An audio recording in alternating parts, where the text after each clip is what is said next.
see something that said, take a look at what happened. Imágenes impresionantes del ataque contra Donald Trump en un mitin político este fin de semana en Estados Unidos. El expresidente y candidato republicano fue herido en la oreja por un hombre de 20 años que le disparó desde una terraza a menos de 150 metros de distancia. Hay una condena mundial contra el incidente que calienta todavía más el clima de violencia política en el país. Soy Johan Ramírez, bienvenidos. Tras un fin de semana convulso en Estados Unidos, Donald Trump, luego de sobrevivir a ese ataque que acabamos de ver, ha confirmado que asistirá este lunes al comienzo de la convención republicana en la que se confirmará su nominación. El FBI está investigando el magnicidio frustrado como un posible acto de terrorismo, pero aún no se ha determinado la motivación del atacante. Quedan muchas preguntas en el aire. Aquí trataremos de responder algunas con dos personas que conocen muy bien la materia. Desde Washington saludo a Pablo Pardo, él es corresponsal del Mundo en esa ciudad. Y desde España recibo a Jesús Núñez Villaverde, experto en seguridad. Bienvenidos a ambos. Pablo, quisiera comenzar contigo. Poco a poco van emergiendo nuevos detalles del atentado contra Donald Trump. Haznos por favor una crónica de lo que se sabe hasta ahora. Bueno, en realidad se sabe bastante poco. Se sabe que el asesino Crooks subió al techo de una fábrica de cristal, que varios vecinos, varios testigos presenciales le vieron, personas que estaban asistiendo al mitin de Trump, avisaron a la policía, avisaron al servicio secreto, estos no reaccionaron. Finalmente Crooks disparó varias veces, como en torno a 4, y uno de los francotiradores que protegían a Trump le disparó y le mató.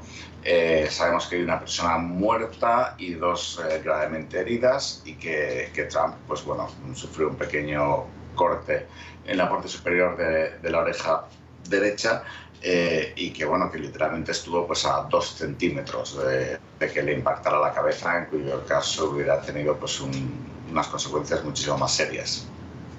El atentado de este fin de semana nos ha dejado unas imágenes impresionantes. Veíamos unas al principio. Quisiera justamente que ahora veamos otra de esas fotografías que ya son icónicas y que pasarán a la historia de los Estados Unidos. Trump levantándose luego de recibir el disparo. Allí vemos la imagen, sangre sobre su rostro, puño en alto, la bandera de Estados Unidos de fondo.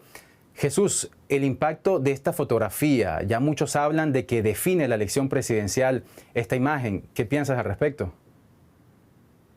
Sí, hay quien dice que la bala iba dirigida hacia Donald Trump, pero a quien ha conseguido eliminar realmente es a Joe Biden de la carrera presidencial, en la medida en la que lo que ha ocurrido y también, obviamente, en la medida en la que afortunadamente Donald Trump no ha sido asesinado, eso lo va a convertir en una nueva base electoral. Recordemos que Trump es un hombre que viene del espectáculo, que sabe dominar muy bien los medios y que, por lo tanto, con buena seguridad podemos contar con que tanto él como su equipo van a intentar utilizar esto para galvanizar todavía más a sus simpatizantes, para conseguir un resultado todavía más positivo a sus intereses en las próximas elecciones de noviembre. Queda por ver cómo va a reaccionar el propio Joe Biden, pero ahora mismo se encuentra ya, por un lado, acusado directamente de haber instigado de algún modo ese acto violento dentro del marco de los bulos, la desinformación de la que muchos se alimentan, y por otro lado, cabe imaginar que Donald Trump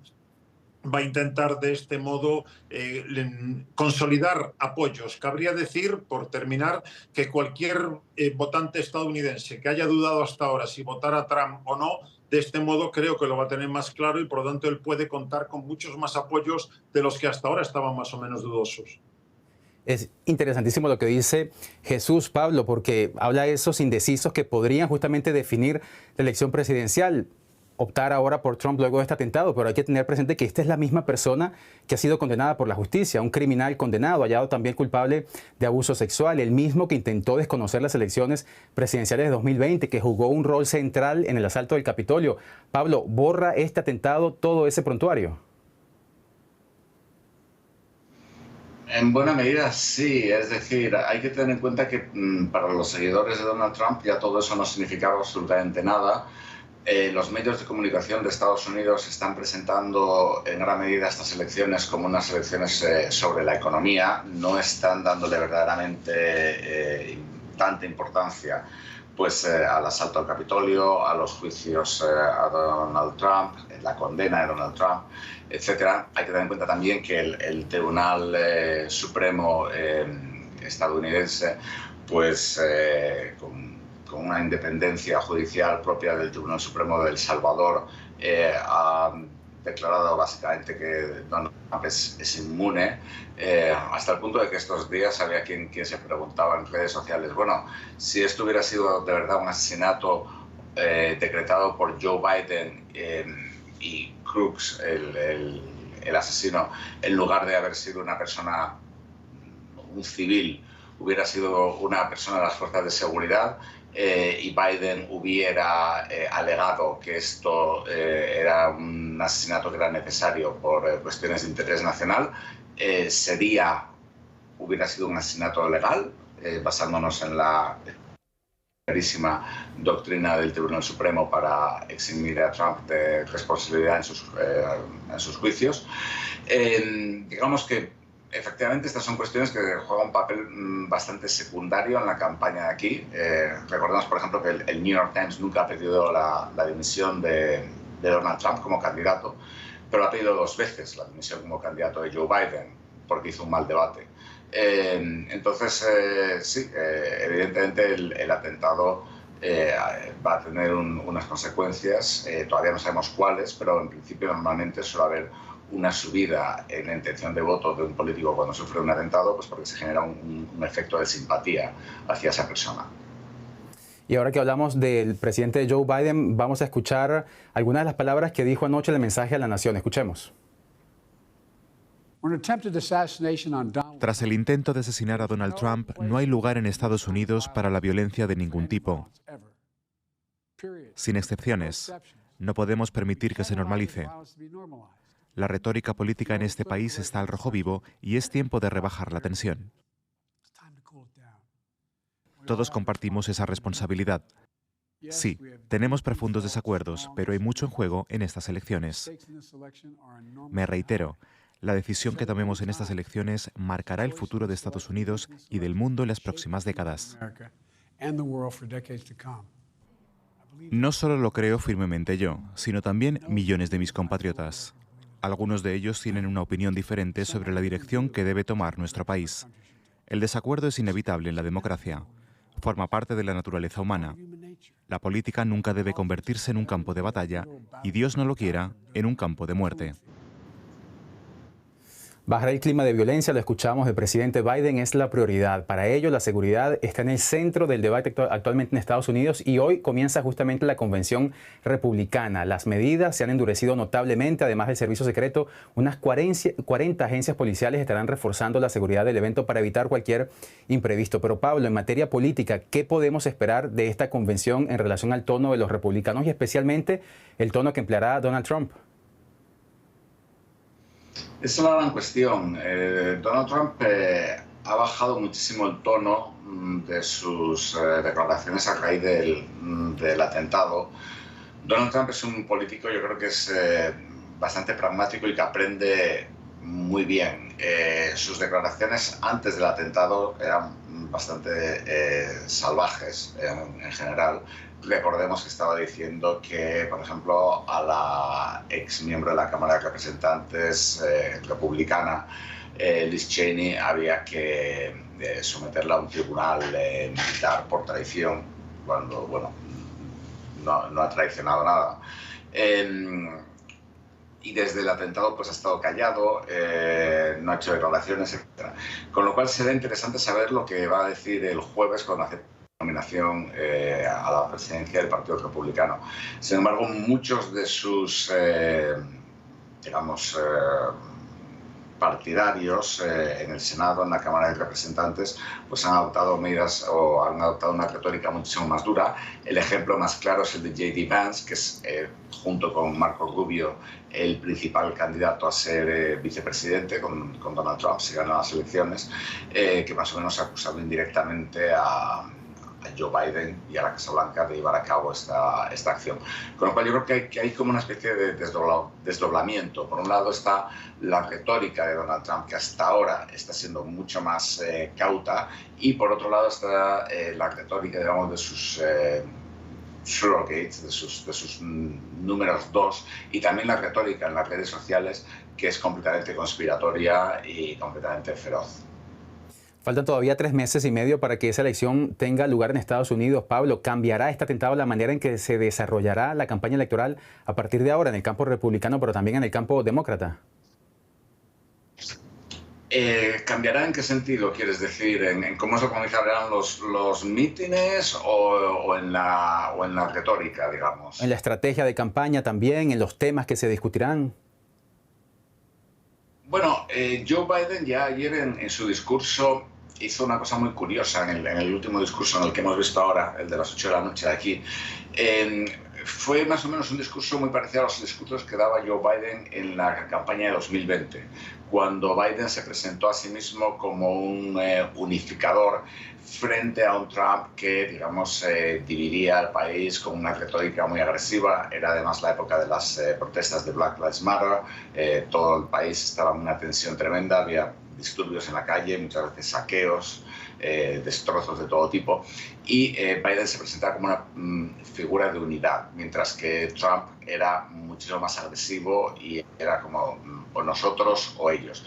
Ayer Biden adoptó esa actitud. La gran diferencia es que ahora mismo no está claro si Trump va a adoptar esa actitud o no. Es decir, hasta la fecha Trump está siendo muy moderado y, como decía antes, parece que está aprendiendo de su error en el año 2020. Hay también otra cuestión que es importante, que es el movimiento por parte de los líderes demócratas para tratar de convencer a Joe Biden de que no se presente a las elecciones.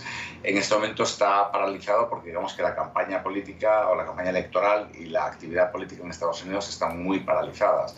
Joe Biden ha logrado, digamos, el atentado ha desviado la atención completamente de este prácticamente monotema en la política estadounidense en las últimas 3 semanas, y los enemigos de Biden, digamos, que se encuentran ahora con un problema para volver a tomar de nuevo la narrativa que tenían antes. Y Jesús, después de este atentado, ¿qué lectura le podemos dar a la estabilidad política de Estados Unidos?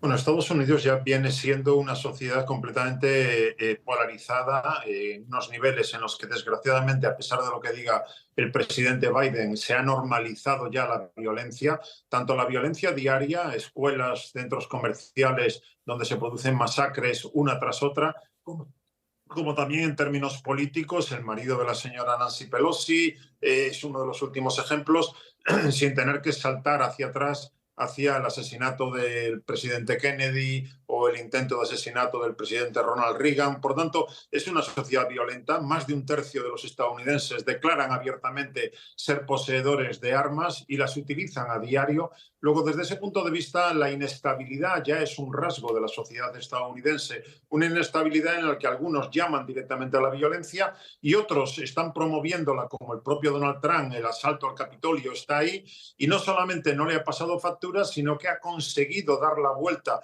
a las acusaciones y a las causas judiciales que tiene sobre él para convertirlas en palancas electorales y sumar todavía más apoyos. Desde ese punto de vista, por mucho que de manera inmediata tanto Biden como Trump han llamado a la unidad y han dicho que la violencia no cabe en una campaña electoral, es evidente que ya estructuralmente la sociedad estadounidense tiene asumido ese nivel de violencia. No creo que vaya a terminar a corto plazo. Y, en definitiva, de todo esto queda por ver lo que va a ocurrir, evidentemente, en noviembre, pero Trump cabe imaginar que va a utilizar también esta nueva palanca a su favor.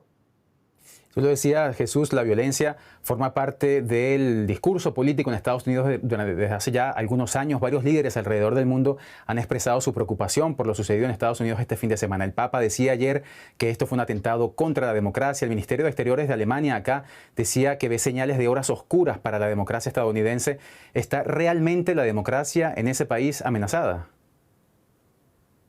Con o sin el atentado contra Donald Trump, la democracia está amenazada. Lo está en términos generales porque siempre es aparentemente el sistema más estable, pero ese sistema que puede ser más desestabilizado en la medida en la que depende mucho de las dinámicas sociales y políticas. También, evidentemente, los factores económicos cuentan. La democracia liberal, la democracia parlamentaria o la democracia occidental, como queramos llamarla, está en cuestión de forma clara y con Estados Unidos a la cabeza, sufriendo un deterioro claro de su liderazgo a nivel internacional, dejando de ser un ejemplo para muchos de la defensa del Estado de Derecho y de las normas del orden internacional, y eso le está dando más espacio, más recorrido a otros actores y a otros regímenes políticos, estoy pensando en Xi Jinping en China o en Vladimir Putin en Rusia, para presentarse ya sin complejos abiertamente como mejores alternativas. Defienden que sus sistemas funcionan mejor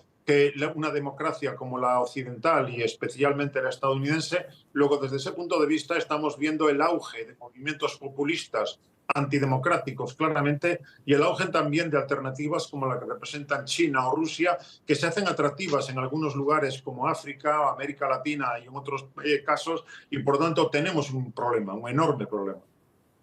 Y quería terminar ya con este tema de la violencia y lo haría contigo. Pablo, estamos hablando de una violencia que está ya, vemos en el país, en Estados Unidos, desde hace mucho tiempo. Tú que estás allí, ¿podemos esperar que a partir de ahora esos niveles de violencia bajen o que aumenten todavía más? No, es decir, una cosa muy curiosa, por ejemplo, es que nadie ha pedido ningún tipo de control sobre las armas de fuego. Esto era un rifle semiautomático que bueno, se venden en Estados Unidos y que precisamente el Tribunal Supremo ha facilitado ahora mismo que se puedan mejorar y se puedan hacer más letales. En Estados Unidos es más difícil comprar un teléfono móvil, un teléfono celular, que un arma de fuego, lo digo por experiencia. Con lo cual, no, Estados Unidos tiene el 4% de la población mundial, pero tiene el 50%, más del 50% de las armas de fuego. Entonces, estas son cosas que forman parte de la sociedad estadounidense, que una parte importante, pues eso, alrededor de un tercio de la población tiene armas, etc. La gran diferencia ahora mismo es que está habiendo mucha violencia política. El asalto al Capitolio, el ataque a los congresistas que se habían juntado para jugar un partido de béisbol en el año 2017, congresistas republicanos, que terminó con 2 de ellos heridos y uno de ellos creo que fue Scalise con una bala en la cabeza, vamos. Que no lo mató, pero prácticamente de milagro. Sí que hay ahora mismo pues una clara propensión a la violencia política. En cualquier caso, quedan muchas preguntas todavía sin responder. Pablo, Jesús, sobre este delicado momento que vive Estados Unidos. Gracias por esta conversación. Pablo Pardo, corresponsal del Mundo desde Washington. Jesús Núñez Villaverde, experto en seguridad desde España. Muchísimas gracias y a ustedes que nos han seguido por acompañarnos. Gracias. Soy Johan Ramírez y hasta la próxima.